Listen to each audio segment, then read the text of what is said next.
우리는 자연 만물을 통해서도 하나님이 어떤 분이신가를 느낄 수 있습니다.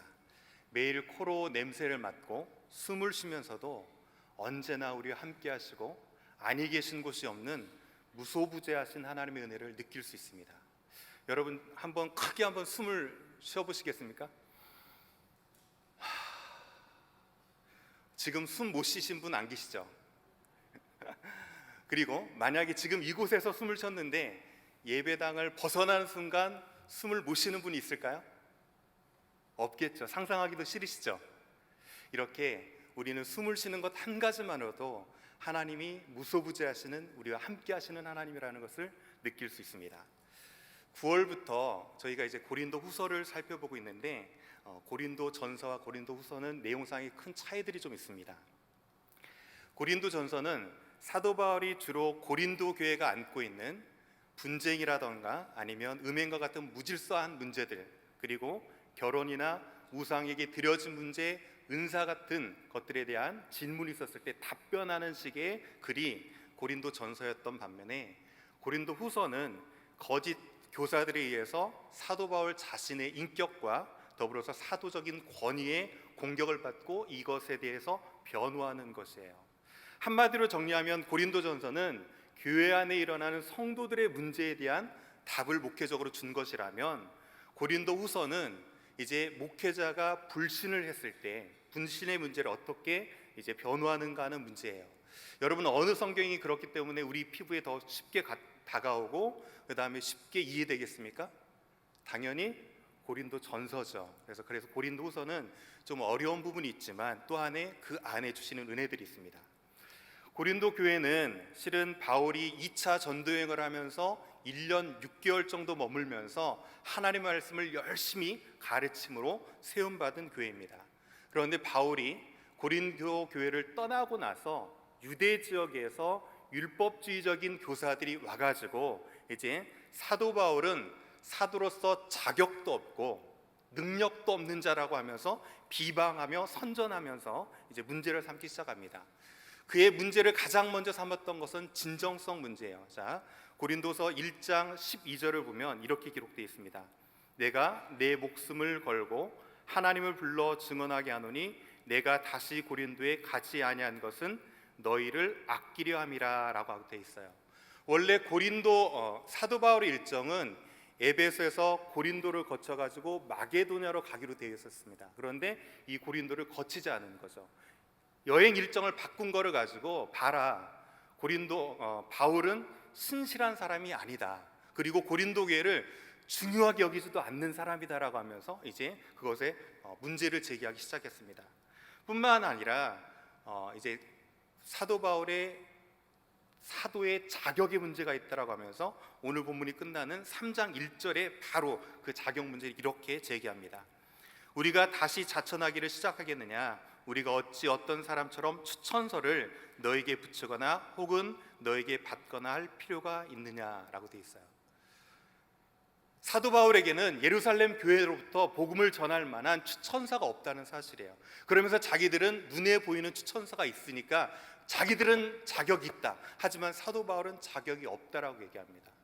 뿐만 아니라 이런 것뿐만 아니라 볼품없는 사도 바울의 외모나 말솜씨 같은 것들을 문제 삼아서 그에게는 능력이 없다라고 얘기합니다. 더불어서 연보를 걷는 문제를 통해서 사도 바울은 도덕성에도 문제가 있는 사람이라고 얘기합니다. 하지만 자기는 자격도 있고 충분한 능력도 갖추었다라고 이제 거짓 교사들이 사도 바울을 비방하기 시작했습니다. 이에 대해서 사도 바울이 이제 자기의 사도권을 변호하기 시작한 부분이 오늘 본문 부분이에요. 그런데 본격적인 변호에 앞서서 거짓 교사들과 그 다음에 자신을 의심하는 일부 고린도 교회를 향해서 던진 질문 한 가지가 있습니다. 그 질문이 바로 16절 후반절에 나와 있어요. 오늘 설교의 제목이기도 합니다. 어떤 질문을 던졌습니까? 누가 이 일을 감당하리오? 라고 질문하고 있어요. 누가 이 일을 감당하리오라는 이 사도 바울의 외침은 감히 하나님의 일을 감당할 만한 자격 있는 사람은 아무도 없다는 것이죠. 아멘입니까? 뿐만 아니라 하나님의 일을 감당하기에 능력이 있어서 감당할 수 있는 사람은 아무도 없다라는 사실입니다. 주의 일은 자격과 능력으로 감당하는 것이 아니라는 것이죠. 우리 또한 교회 내에서 크고 작은 일들을 감당하고 있는데, 우리가 주의 일을 감당하는 것은 우리에게 자격이 있고 우리에게 능력이 있기 때문에 감당하는 것이 아닌 줄 믿습니다. 그렇다면 우리는 무엇 때문에 주님의 일을 감당하는 자들입니까? 우리는 주의 일을 감당하기에 아무런 자격도 능력도 없는 자들이지만, 우리 모두는 하나님의 자녀로 부름을 받았고, 아멘, 더불어서 세상으로 보냄받은 자이기에 우리는 우리의 섬김과 우리의 사역이 어떤 이유 때문에 그것들을 감당해야 되는지 그 이유를 분명히 알아야 된다는 사실입니다. 성도 여러분, 여러분은 무엇 때문에 주님의 일을 감당하고 계십니까? 우리는 무엇 때문에 주님의 일을 감당해야 되는 자들입니까? 오늘은 이 부분에서 말씀을 나누기 원합니다. 첫 번째로, 우리가 주의 일을 감당하는 것은 하나님의 은혜 때문입니다. 무엇 때문이라고요? 하나님의 은혜 때문이에요. 자, 14절 말씀 다 같이 한번 보도록 합니다. 14절, 항상 우리를 그리스도 안에서 이기게 하시고 우리로 말미암아 각 처에서 그리스도를 아는 냄새를 나타내시는 하나님께 감사하노라. 사도 바울은 자기의 사도권을 변호하기 전에 하나님께 감사하고 있어요. 그런데 그가 감사했던 이 상황이 어떤 상황인가를 살펴볼 수 있는 부분 중에 하나가 바로 전절인 12절과 13절입니다. 자, 12절과 13절을 봅니다. 내가 그리스도의 복음을 위하여 드로아의 이름에 주 안에서 문이 내게 열렸으되 내가 내 형제 디도를 만나지 못함으로 내 심령이 편하지 못하여 그들을 작별하려 하고 마게도냐로 갔노라. 아마 사도 바울은 디도를 마게도냐 지방에서 드로아 지방에서 만나기로 했던 것 같습니다. 그런데 그곳에서 만나지 못했죠. 고린도 교회에 문제들이 있었고 그 문제들 때문에 소가리를 했던 것 같습니다. 그래서 디도편에 교회의 문제들이 어떻게 해결됐는지를 듣고 싶었는데 그 모든 것이 그의 계획대로 되지 않았습니다. 뿐만 아니라 그가 그토록 열심히 달려온 그 사도의 길이 모든 사람들에게 의심받고 있는 상황이었어요. 일은 모두 계획대로 되지 않았고 자기의 사도권은 의심받는 이 상황에서도 사도 바울은 여전히 하나님께 감사하고 있었다는 사실입니다. 오늘 본문 읽었던 14절에 가장 먼저 나오는 문장이 하나님께 감사하노라라고 시작하고 있습니다. 사도 바울이 이렇게 감사할 수 있었던 것은 자신이 감당할 수 있었던 모든 것이 하나님의 은혜 때문이라는 것을 알았기 때문이에요. 그렇기 때문에 그는 어떤 상황 가운데서도 자기의 계획이 틀어지고 자기가 의심받는 순간에도 하나님께 감사하는 것을 잊지 않았다는 사실입니다. 성도는 환난이나 어려움이 있을 때 그것을 무엇으로 이겨내는 자들이 성도입니까? 여러분에게 있는 어려움은 여러분은 무엇으로 극복해내십니까? 아마 믿음과 기도라고 대답하실 거예요. 그런데 제가 다시 한번 묻습니다. 여러분의 믿음으로 기도했기 때문에 승리할 수 있습니까? 아니면 하나님께서 우리의 기도를, 믿음의 기도를 들으시고 우리로 예수 안에 거하게 하심으로 승리하게 하시는 것입니까? 우리는 많은 순간 내가 믿음으로 기도했기 때문에 승리할 수 있다라고 착각하지만 하나님께서 우리의 믿음의 기도를 들어주시지 않고 우리를 긍휼히 여기시지 않으신다면 우리는 승리할 수 없는 자들입니다. 항상 우리를 그리스도 안에서 이기게 하시고 아멘입니다. 또한 세상 사람들은 저와 여러분을 보면서 어떻게 예수 그리스도의 향기를 느끼게 되나요? 많은 시간 우리의 하는 말보다 우리가 어떻게 희생하고 어떻게 수고하는가를 보면서 우리를 통해서 그리스도의 향기를 느낄 것입니다. 하지만 다시 묻습니다. 우리가 수고하고 희생했기 때문에 세상 사람들이 우리를 통해서 예수 그리스도의 향기를 느낍니까? 아니면 하나님께서 우리의 헌신과 희생을 통해서 예수 그리스도를 나타내시기 때문에 우리 같은 부족한 자를 통해서 세상 사람들이 예수 그리스도의 향기를 맡게 되는 것입니까? 우리가 희생하고 우리가 섬겼기 때문에 우리를 통해서 예수 그리스도의 향기가 드러나는 것이 아니라 하나님께서 우리의 희생과 헌신을 통해서 예수 그리스도를 드러내기로 작정하셨기에 그렇게 세상 사람들은 우리를 통해서 예수 그리스도의 향기를 느낄 수 있을 줄 믿습니다. 우리로 말미암아 각처에서 그리스도를 아는 냄새를 나타내시니 아멘입니다. 우리 승리할 수 있도록 이끄시는 분도 하나님이시요, 우리로 그리스도를 아는 냄새를 나타내시는 분도 하나님인 줄 믿습니다. 그러기에 우리의 모든 것이 하나님의 은혜임을 알고 더욱 겸손하게 그리고 감사함으로 주의 일을 감당할 수 있는 저와 여러분 되어지기를 주님의 이름으로 간절히 축원합니다. 이렇게 우리가 주의 일을 감당하는 것은 하나님의 은혜 때문이고, 두 번째로 우리가 이렇게 주의 일을 감당해야 되는 이유는 하나님의 복음 때문입니다. 무엇 때문이라고요? 하나님의 복음 때문입니다. 복음, 굿뉴스, 복된 소식하면 그 복음에는 생명만 있는 것처럼 생각하기 쉽지만 하나님의 복음에는 생명과 죽음이 있습니다. 그리고 그 하나님의 복음에는 구원이 있는가 하면 심판이 있다라는 사실이죠. 오늘 15절 16절 말씀 다 같이 한번 읽어봅니다. 15절 16절 시작. 우리는 구원받는 자에게나 망하는 자에게나 하나님 앞에서 그리스도의 향기니 이 사람에게는 사망으로부터 사망에 이르는 냄새요 저 사람에게는 생명으로부터 생명에 이르는 냄새라. 누가 이 일을 감당하리요? 하나님의 복음은 받아들이는 자, 믿음으로 받아들이는 자에게는 구원과 생명이지만 그 복음을 끝까지 거절하는 자에게는 심판과 죽음이 기다리고 있는 줄 믿습니다. 그런데 이 하나님의 복음을 맡은 자에게는 그 복음을 전하였을 때 혹시 거절당하지는 않을까 하는 부담감이 늘 있어요. 혹시 여러분 가운데 이런 부담감 때문에 하나님의 복음을 맡고 있지만 아직도 전하지 못하는 분들이 계시다면 오늘 방금 읽었었던 본문을 잘 보아야 됩니다. 오늘 본문은 이렇게 말씀하지 않고 있습니다. 우리는 구원받는 자에게는 그리스도의 향기이지만 망하는 자에게는 악취라고 하지 않았다는 사실이죠. 무엇이라 말씀하고 있습니까? 우리는 구원받는 자에게나 망하는 자에게나 다 하나님 앞에서 그리스도의 향기라라고 얘기하고 있어요. 우리가 전한 복음을 통해서 그들이 받아들이든지 받아들이지 않든지 간에 우리는 하나님 앞에서 그리스도의 향기라는 사실이죠. 그런데 여기서 하나님 앞에서 향기라는 부분을 잘 살펴봐야 돼요.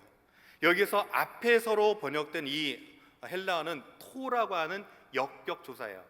제가 조금 어렵게 말씀했지만 간단하게 말씀드리면 NIV 같은 경우에는 이 부분을 To God the aroma of Christ라고 번역했죠. 이것을 간단히 바꾸면 하나님께가 되는 거예요. 자, 그런데 오늘 본문을 잘 보면 유독 냄새라는 단어가 사용됐지만 이 하나님께 그리스도의 냄새라고 하지 않고 무엇이라고 했습니까? 이 부분만 향기라라고 번역됐어요. 헬라어에서도 냄새를 나타내는 부분은 오스메라는 원어가 사용됐지만 향기라고 하는 이 단어는 유오디아라고 하는 단어를 사용해서 구분했습니다. 자, 그렇다면 이 향기라는 부분이 무엇을 뜻하는가?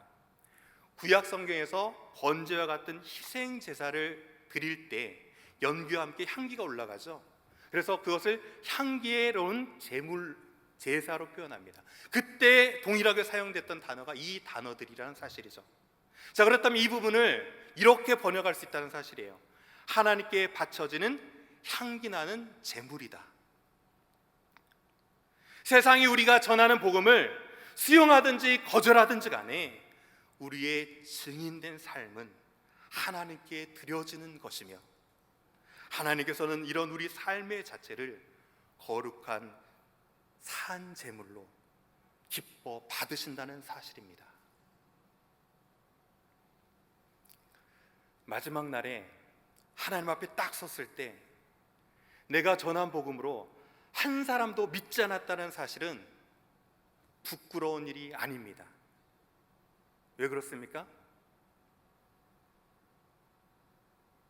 믿고 믿지 않는 것은 우리에게 달려있지 않다는 사실이에요.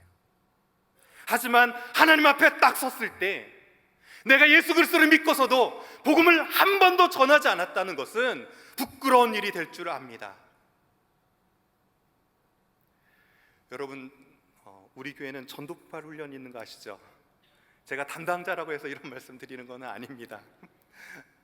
혹시 오랜 세월 예수님을 믿고서도 나와서 열심히 예배는 드리고 나의 믿음의 성장은 잘 이루어가고 있지만 아직도 한 번도 복음을 전해보지 못했다는 이 사실 때문에 거룩한 부담감을 가지고 있는 분들이 계십니까? 그렇다면 전도폭발 훈련을 받으십시오. 왜냐하면 전도폭발 훈련은 한 학기 동안만 해도 혼자 나가서 전하는 것이 아니라 3명 이상 팀워크를 이루고 또한 중보하는 기도의 사람들과 함께 몇 번의 복음을 전할 기회를 갖냐면 놀라지 마십시오. 한 학기 동안입니다. 8번 만납니다. 훈련만 받으면 그 훈련을 통해서 내가 복음이 무엇인가를 배울 뿐만 아니라 그 배운 복음을 가지고 나가서 믿지 않는 자들, 때로는 믿는 자들을 8번 만나서 복음을 전하게 된다는 사실이죠. 오늘 또 우리가 주의 일을 감당해야 됨은 우리에게는 죄인을 구원하고 심판하는 하나님의 복음이 있기 때문이고, 우리가 그 복음을 전하지 않으면 이 세상 사람들은 절대로 예수 그리스도의 향기를 알 길이 없기 때문인 줄 믿습니다. 여러분에게 하나님의 복음이 있습니까? 그렇다면 그 복음을 가지고 나아가서 증거하는 하나님의 사명을 감당할 수 있는 여러분 되어지기를 주님의 이름으로 간절히 축원합니다. 이렇게 우리가 주의 일을 감당해야 되면 우리에게 하나님의 은혜가 있고 하나님의 복음이 있기 때문이고, 끝으로 하나님의 영광이 있기 때문입니다. 자, 무엇이 있기 때문이라고요? 하나님의 영광이 있기 때문이에요. 자, 17절 말씀 다 같이 한번 끝으로 읽어주시기 바랍니다. 시작.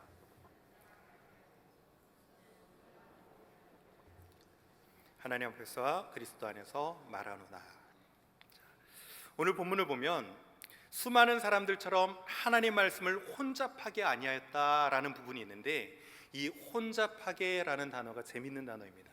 자, 이 혼잡하게라는 뜻은 무엇이냐면 포도주에 물을 섞어서 파는 것이라는 뜻을 가지고 있고, 이것보다도 저도 가끔 경험하는 일인데, 딸기를 사면, 박스에 담긴 딸기를 사면 무슨 일을 만납니까? 위에 것은 알이 크고 굵고 좋죠. 근데 드러내고 나면 밑이 어떻게 되어 있습니까? 위에 것에 비하면 떨어지는 작은 것들이 있어요. 그것을 뜻합니다. 행상이 장사를 할 때 좋은 것을 위에 놓고 나쁜 것을 밑에 놔가지고 소비자를 우롱한다라고 할 때 쓰는 단어가 혼잡하게 하다는 뜻이에요. 여기서 수많은 사람들은 사도 바울을 공격하고 있는 거짓 교사를 가리키고 있는데 그들은 무엇을 위해서 그렇다면 일하는 자라는 얘기입니까? 자, 세번역 성경으로 이 부분을 다시 한번 읽어보도록 하겠습니다. 앞에 세번역 성경 버전으로 오늘 17절 다 같이 한번 읽어볼까요? 시작. 우리는 저 많은 사람들처럼 하나님의 말씀을 팔아서 먹고 살아가는 장사꾼이 아닙니다. 우리는 하나님께서 보내신 일꾼답게 진실한 마음으로 일하는 사람들입니다. 우리는 하나님이 보시는 앞에서 그리스도 안에서 말하는 것입니다. 자, 거짓 교사들은 어떻게 했다는 것입니까? 복음의 율법주의에 물을 탔고요, 자신들의 욕심과 이익을 추구하는 것을 감추기 위해서 그럴싸해 보이는 외적인 조건의 것들을 포장하고 있었던 장사꾼과 같다는 사실이에요. 하지만 나 사도 바울은 하나님께 부름받은 자답게 말하는 것도 하나님 앞에서 그리스도 안에서 말하고 있다는 사실입니다. 어찌 보면 사도 바울 정도라면 눈치 보지 않고 사람들이 주는 것만으로 받아서 충분히 누릴 수 있는 사람이었어요. 그런데 이 모든 것을 스스로 다 포기하고 텐트를 만들면서 그리고 자비량으로 사용하면서 사역하기까지 열심으로 그토록 주의 사명을 감당했던 이유는 무엇일까요? 로마서 14장 8절 우리가 살아도 주를 위해서 살고 죽어도 주를 위해서 죽나니 그러므로 사나 죽으나 우리가 주의 것이로다. 고린도전서 10장 31절. 그런즉 너희가 먹든지 마시든지 무엇을 하든지 다 하나님의 영광을 위해서 하라. 예수님을 만났고 거듭난 사도 바울은 그의 유일한 삶의 이유와 사역의 이유는 오직 하나님의 영광 때문이었습니다. 마찬가지로 우리가 주의 일을 감당하는 것, 생각하고 말하면서 행동하는, 그러면서 살아가는 이 모든 것은 나 자신의 이익을 구하고 나의 자신의 만족을 채우고 자기의 영광을 위한 것이 아니라 오직 하나님의 영광 때문이어야 된 줄 믿습니다. 사람에게는 누구나 체취가 있다라고 얘기합니다. 몸에서 나는 향기가 있다는 거죠. 오늘날에는 화장품이나 향수로 그것을 감춰서 몸 안에서 나는 체취가 많이 우리가 맡지 못하지만 본연 자체로 몸에는 향기가 있다는 사실이에요. 그리고 그 체취는 나이에 따라서 변한다고 합니다. 그런데 성도 여러분, 여러분이 머문 자리에는 무슨 향기가 남아 있습니까? 그리고 만약에 여러분이 머문 장소에 그리스도 예수의 향기가 난다면 얼마나, 어디서 나고 있습니까?